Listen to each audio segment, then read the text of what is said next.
संगमावर अचानक गर्दी वाढली आणि चेंगराचेंगरी झाल्याची माहिती उत्तर प्रदेशचे मुख्यमंत्री योगी आदित्यनाथ यांनी दिली आहे। तर भाविकांनी अफवांवर आता विश्वास ठेवू नये असं आवाहन सुद्धा त्यांनी यावेळी केलंय।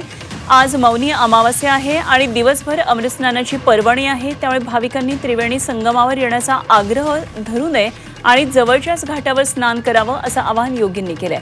दरम्यान चेंगराचेंगरीच्या घटनेनंतर खासदार संजय राऊत यांनी टीका केली। भाजपनं मार्केटिंगकडे लक्ष देण्यापेक्षा भाविकांच्या सुविधांकडे लक्ष द्यावं असा टोला राऊतांनी लगावला।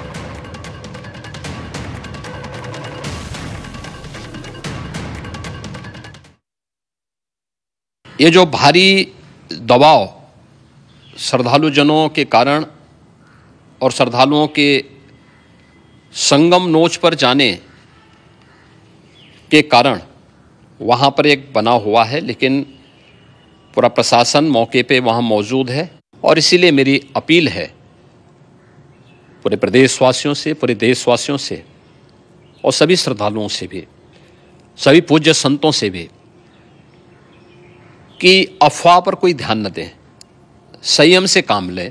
प्रशासन जो वहाँ पर डायरेक्शन दें, मुझे लगता है सब लोग उसका पालन करेंगे तो सकुशल, क्योंकि पूरा दिन भर देर रात्रि तक अमृत स्नान का मुहूर्त है। मौनी अमावस्या का जो मुहूर्त है पूरे रात्रि भर है, इसलिए ये नहीं हो केवल इस पे कि हम अभी स्नान करेंगे, आवश्यक नहीं, कभी भी आप स्नान कर सकते हैं। 10,000 कोटीपेक्षा जास्त बजेट यासाठी देण्यात आले। 10,000 कोटीपेक्षा जास्त, 10,000 करोड, मोर दॅन 10,000 करोड तिथे खर्च करण्यात आला। त्याचं ते 10,000 कोटी तिथे प्रत्यक्ष दिसत नाहीयेत। त्यांनी मार्केटिंगवर लक्ष देण्यापेक्षा पक्षाच्या मतांच्या, हे जे श्रद्धाळू आहेत, लाखो श्रद्धाळू आहेत, त्यांची व्यवस्था, त्यांची सुरक्षा याकडे लक्ष देणं गरजेचं आहे।